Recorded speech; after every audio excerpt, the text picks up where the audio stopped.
Okay, can everybody hear me okay?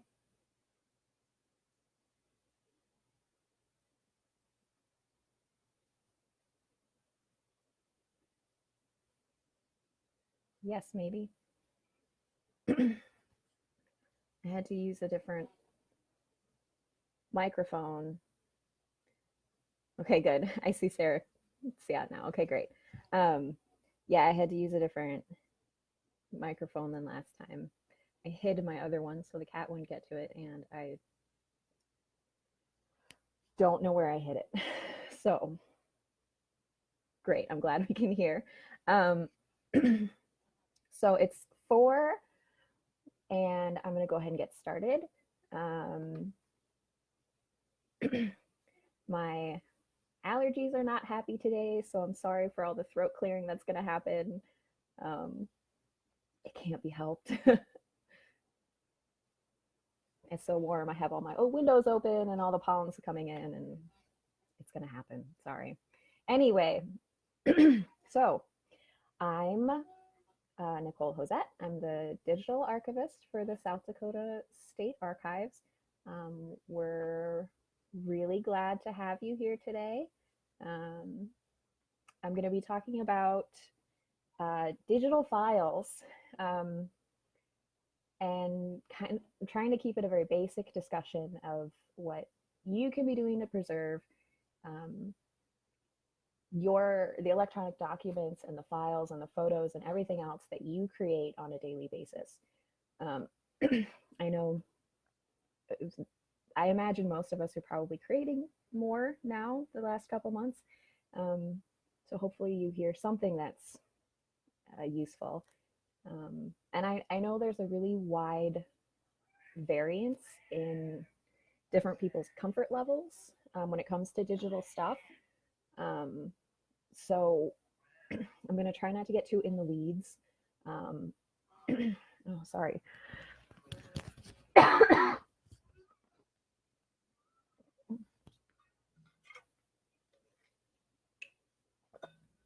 That'll teach me to not take Benadryl.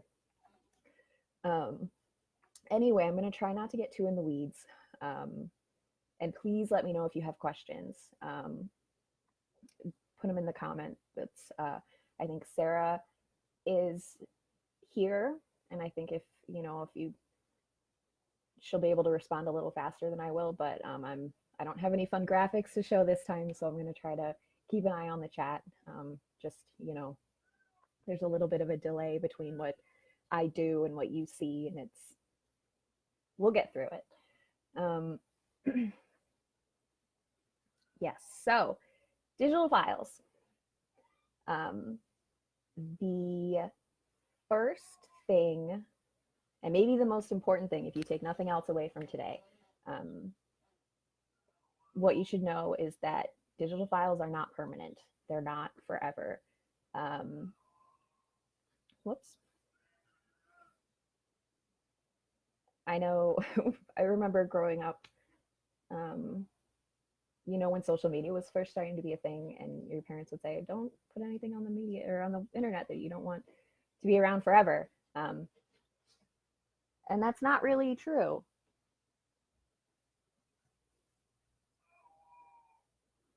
Sorry, that's another fun thing that's happening right now. My cat is not behaving, so I got distracted there for a second.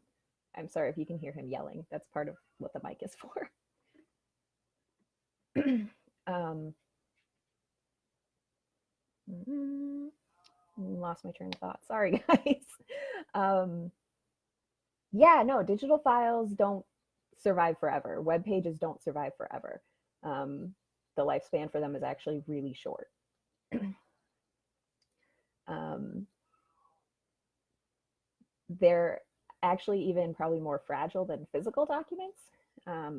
Paper, when it's housed in the right conditions, can easily survive decades or even centuries. And next week, Matthew's going to talk more about that. Matthew's going to talk about preserving paper and photographs. Um, so hopefully he'll forgive me for boiling it down to some like the absolute simplest thing here. But basically, with paper, you can almost set it and forget it. You can Keep it in a clean place, in a stable environment, keep it away from the elements, and you'll probably be fine. Again, Matthew's going to have a lot more to say about that next week. But for the purposes of our discussion, paper's pretty good stuff. So, but anytime you rely on a machine to read the data for you, there's a much greater risk of losing that data. So I'm going to tell you a little bit more about challenges of preserving digital materials, and what it is about them that makes them so fragile.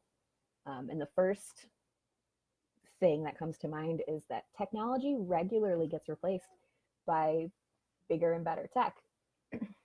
A great example of this is floppy drives, or floppy disks, those little 3.5-inch floppies, nobody uses them anymore, because CDs came along, and CDs could hold data more efficiently, and they could hold more of it. They're a little bit more stable, I guess. But we all just kind of switched to using that. And so finding a way to open those floppies now, and getting at those contents is really hard. So in the archives, we're able to read the little 3.5-inch floppies, but we can't read the 5-inch or the 8-inch? There are a couple different sizes. The only ones we can read are the 3.5-inch. And like, if you don't go out of your way to be able to do that, you have to invest in special hardware. Then, the floppies you have in a shoebox under your bed, everything on them's lost. I threw away a bunch of mine. I had some from like middle school, and I threw them all away because I didn't think I'd ever be able to open them again. And that was, again, I lost years worth of stuff that would probably be embarrassing to look at now, but like maybe would have been nice to have.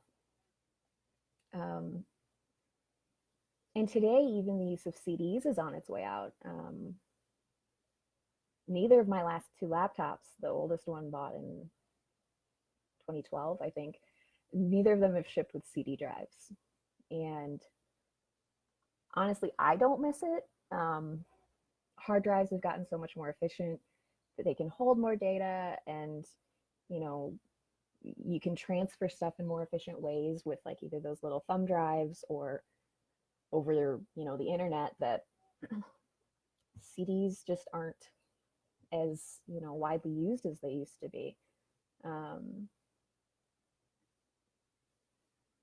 But it's important to keep in mind you can't rely on hard drives or the cloud or online storage to keep your stuff forever either.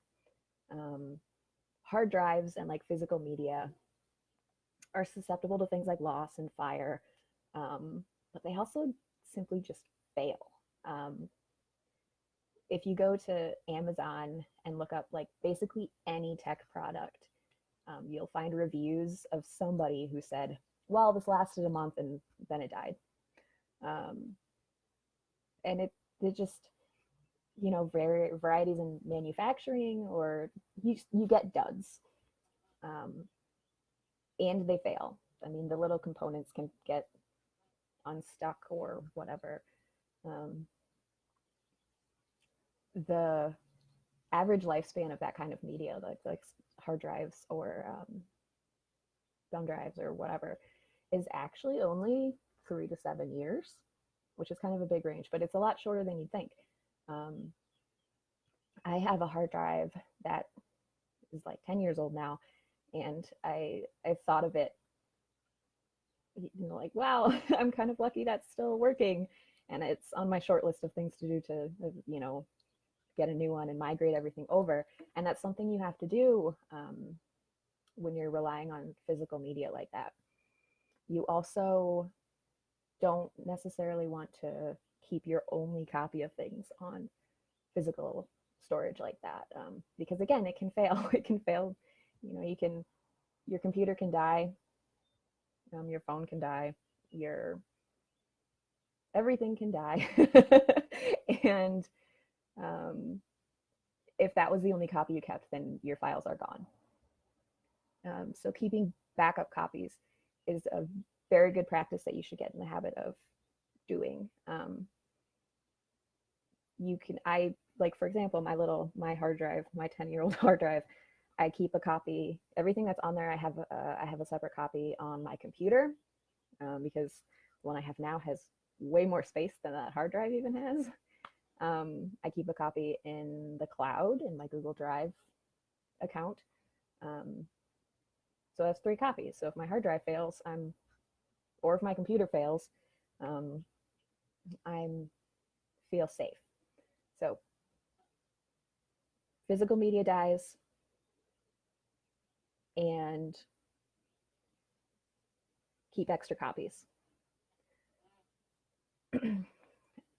But even when talking about saving things, like to the cloud or other online storage providers, there's still a risk that, whoever runs it can go out of business, or they can change their terms of use, and then you're still kind of out of luck.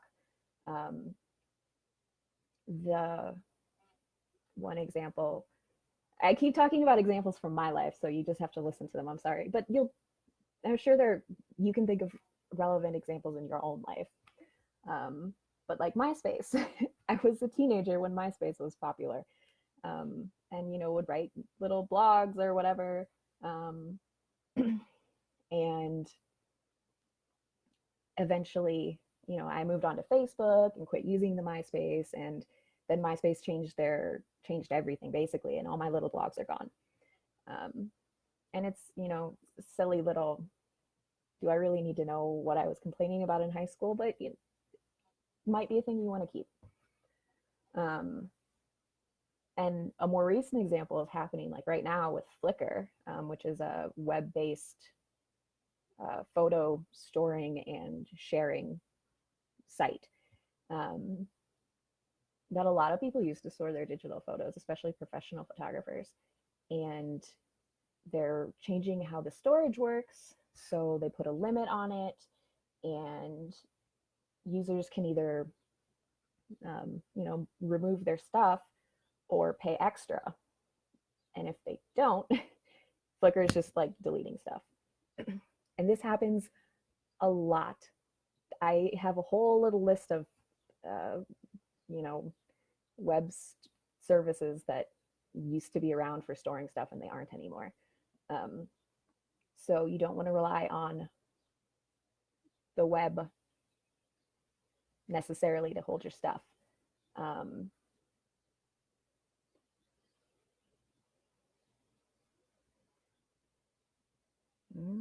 Where am I going next? Oh, okay. So besides hardware and storage, what else can go wrong? Well, software and file types also become obsolete.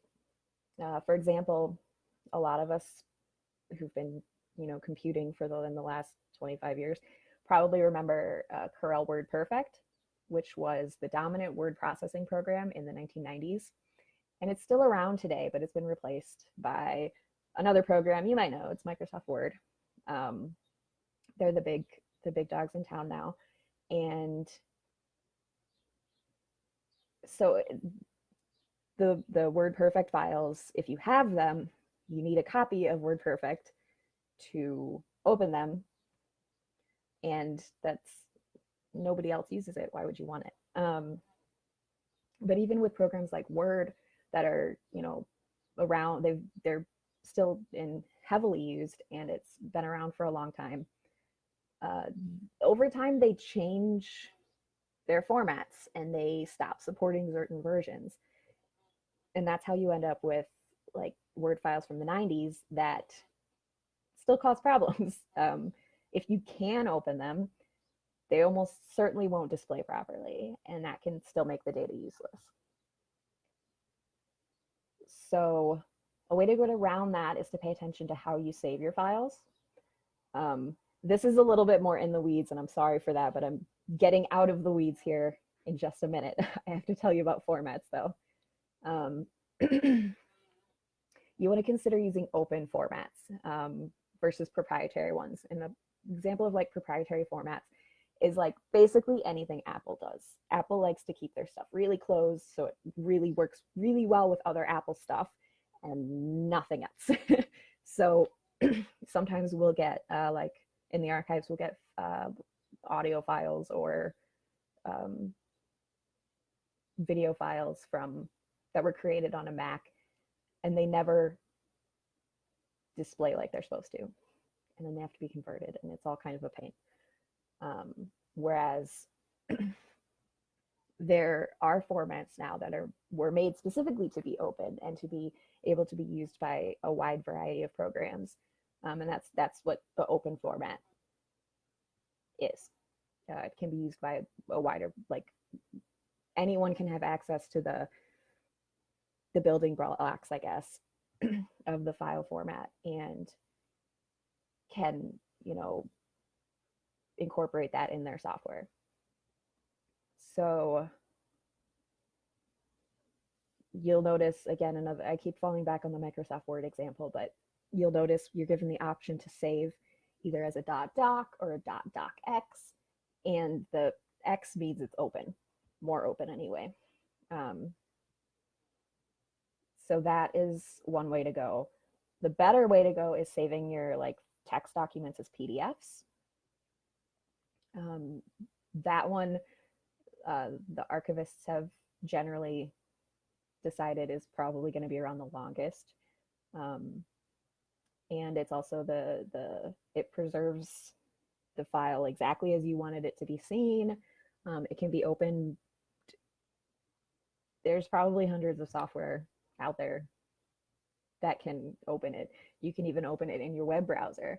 So if you want your text stuff to stay around, like, there's a better guarantee there with the PDFs that they're going to be able to open. I can go into file types, preferred file types for like photos and stuff like that.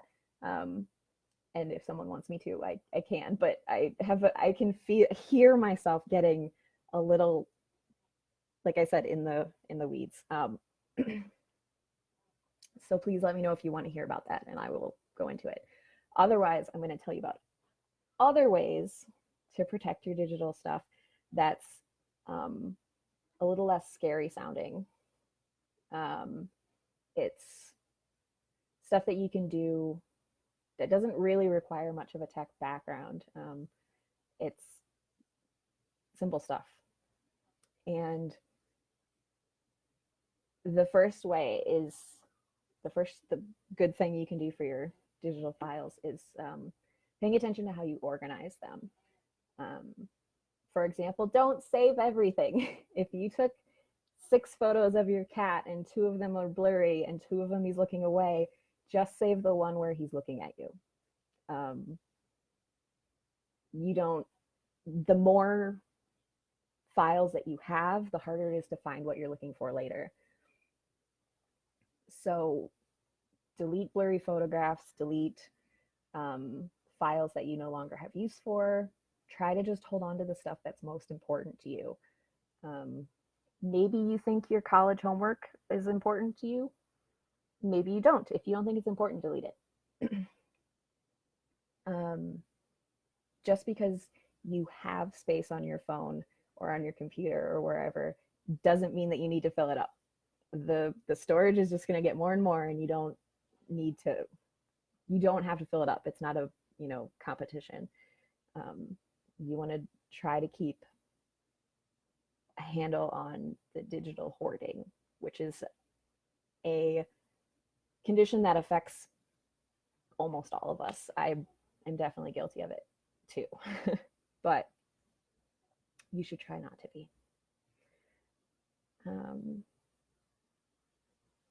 Similarly, you want to keep your stuff well organized in like a good, simple file structure. You don't, yes, in a good, simple file structure. And this is kind of a personal preference thing.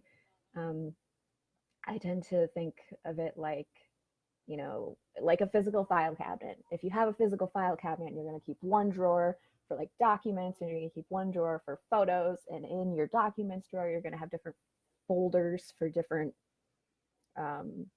types of documents.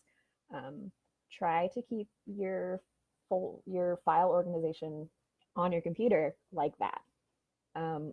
Again, it's really personal preference, but keeping things where they go instead of saving things in like the downloads folder or on your Facebook or in your inbox will go a long way in keeping your stuff safe and like findable. If you can't find what you're looking for, then what was the point of having kept it anyway?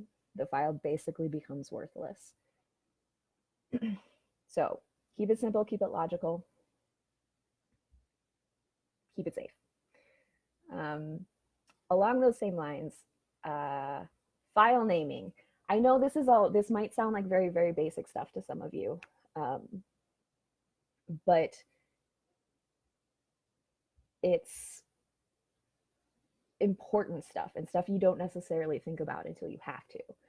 But naming something, report one or resume, or naming a photo something like mom, doesn't really tell you or anybody else anything about that file.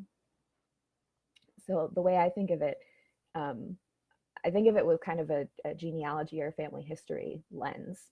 So, today we're taking so many more photos than our ancestors ever did. We can easily take hundreds of photos in a day, and not blink an eye. And we don't keep them in physical photo albums anymore. With physical photo albums, it's easy to pull it out. You can, write the names in the captions, write the dates, whatever. But if you leave just a horde of photographs, it's going to be harder for your family to sort through them later. And it's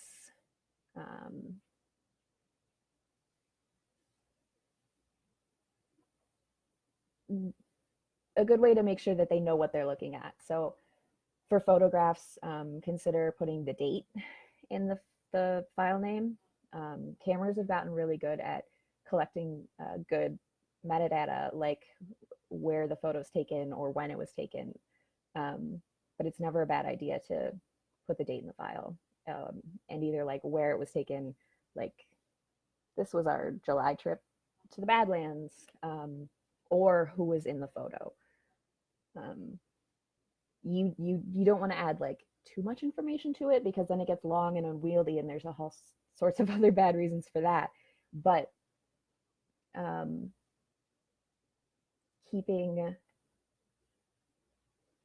being descriptive is a good way to keep your digital files safe. And that's true not just like with personal stuff, your personal documents, but it's true with your work documents too. Eventually you're going to move on. You're either going to switch jobs or you're going to retire. And when you leave just a mess of documents that your predecessor or successor can't sort through, it hurts their onboarding. It hurts the productivity for the whole team if they have to like walk this poor person through this mess of files. Trying as a group to keep your shared drive under control, again, well organized and well named and all that fun stuff, is always a good practice. And again, that's very hard. In the archives, we have regular, semi-regular, couple times a year, whatever, meetings where we all sit down in front of a big screen and we go through and say, okay, what in this folder doesn't need to be here? Or should this folder be moved somewhere else? Or what in the world is this file that somebody named some ridiculous thing? And it's an extra thing you have to do, but it's or it's an extra step to do, but it makes a big difference in the productivity of the whole team if they're not constantly searching for,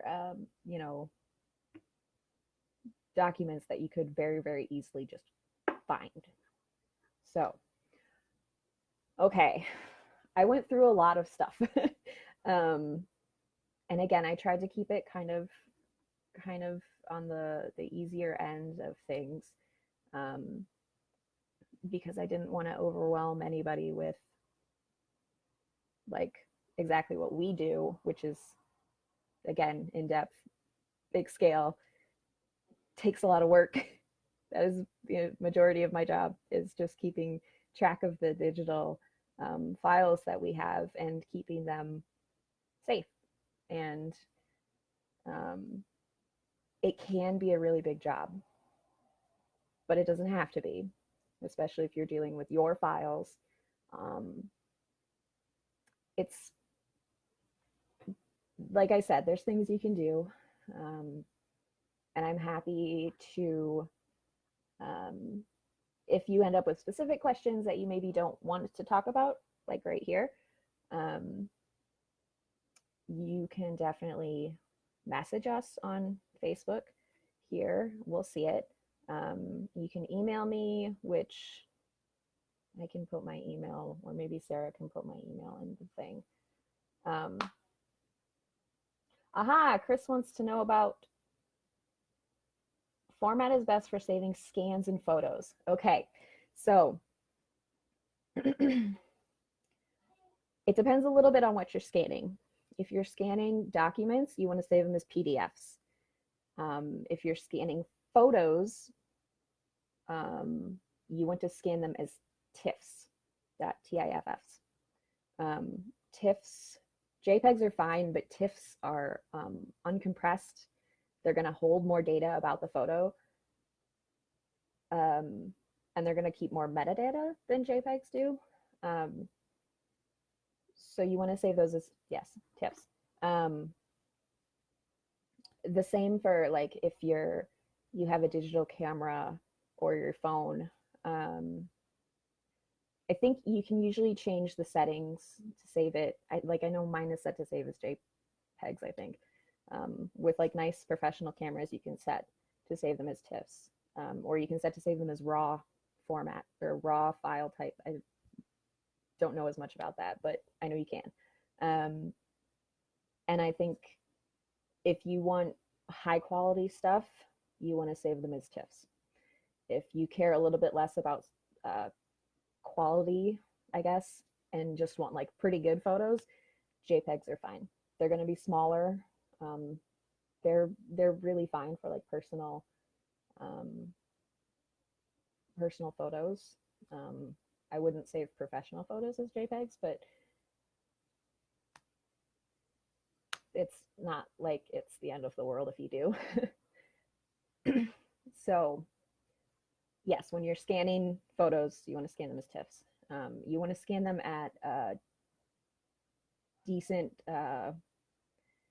DPI or PPI. I don't know the difference, but you want to scan them at high enough. It's not like a resolution.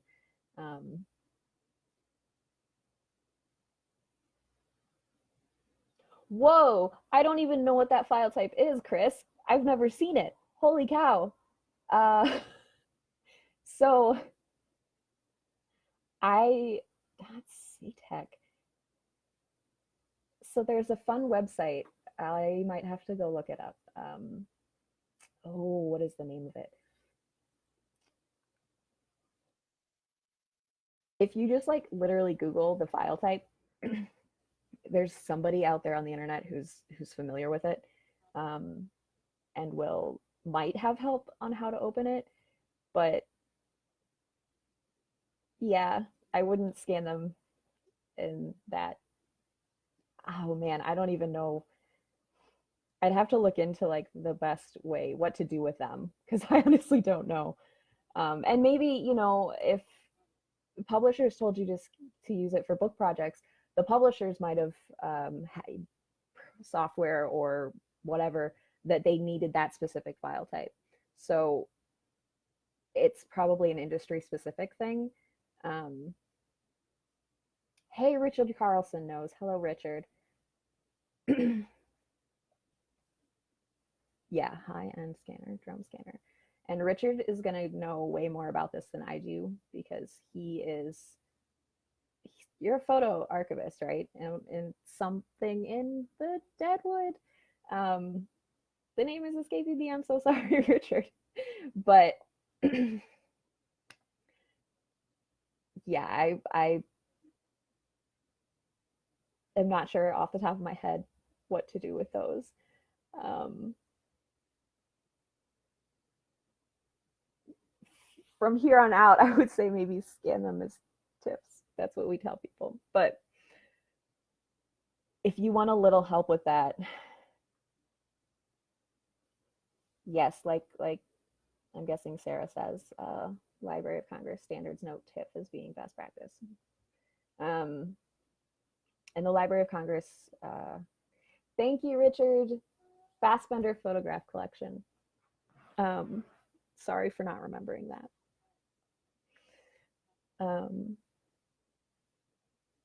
Yes, Library of Congress, again, if you Google like Library of Congress standard, maybe just like scanning standards. I have to try now. Preservation guidelines for digitizing library materials. Here's something. That's not really what I want though.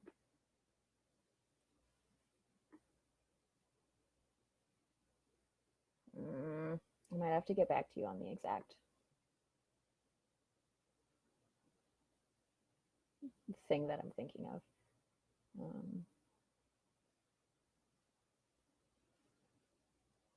Yes, and I'm glad that Richard came to the same conclusion as I did about the SciTech. Man, we've gotten some interesting file types in the past that were like photos or something of, oh man, there was one that I had never heard of. It was like it was Mr. something, and I remember it's like a map thing, but I had to reach out to someone at our archaeology arm because that was where it came from, and had to reach out to them and be like, hey, can you make this file readable for me, please? Because I don't know how to open it.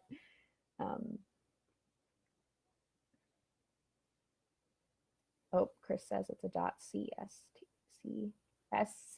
Sorry. Yeah, and I'm still not familiar with it.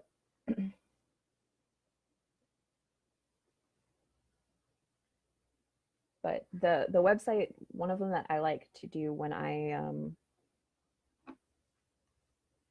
uh-oh. Sarah says my video might have froze.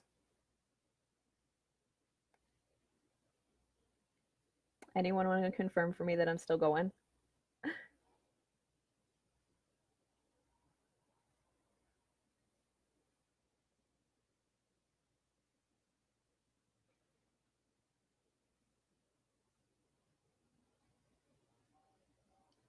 Ah, Sarah says I'm back. Okay.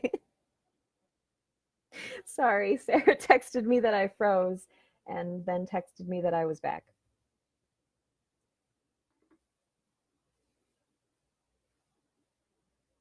Good. Okay. We're still going.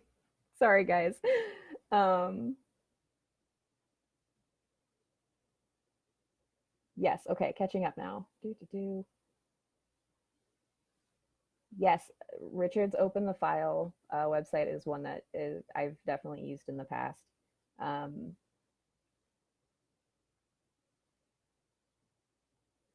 that's a good source. There's another one that I like, but um, it's built by archivists and it's not necessarily by the tech. Open This File is a good website. Yes. Now I'm curious what you do with that. SciTex.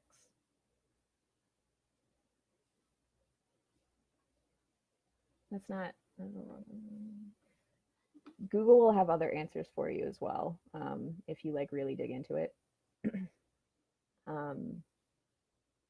And look for people like discussion boards. That's where I find a lot of my answers. If we get something funny that I can't open, I Google and look for discussion boards. And people usually have a pretty good, usually there's someone out there familiar enough with it that can say, this is what you do with it. But yes, so that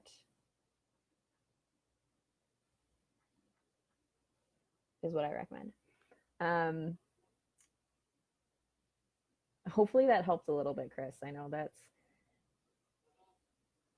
an interesting question, and I hope we were able to help.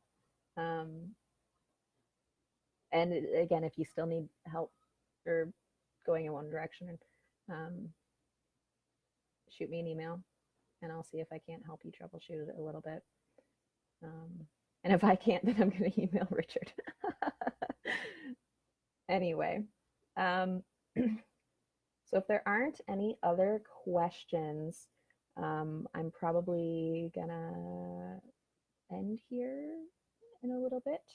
I'll give you a second to keep typing. Oh, good. I'm glad it was helpful, Chris.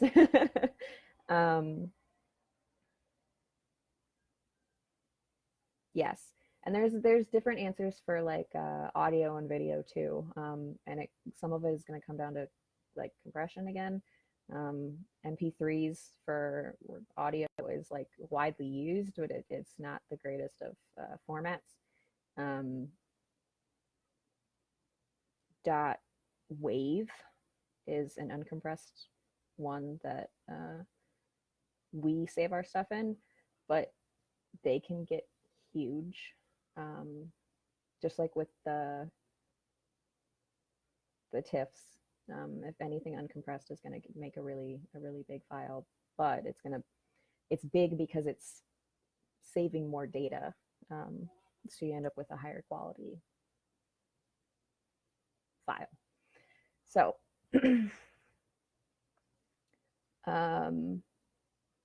yeah, so I think that I'm going to wrap up now. I'm going to go take some Benadryl, and I hope you learned something. Again, I know that digital stuff isn't everybody's cup of tea, but you know, we're living in a digital world, so there's tools out there to help you, you know, with that and doing. Yeah, there's tools out there. So, okay. Thanks for coming to our office hours. We'll be back next week. It'll be Matthew, and he'll be talking about photo and paper preservation, and it should be really fun. So we'll see you all next week.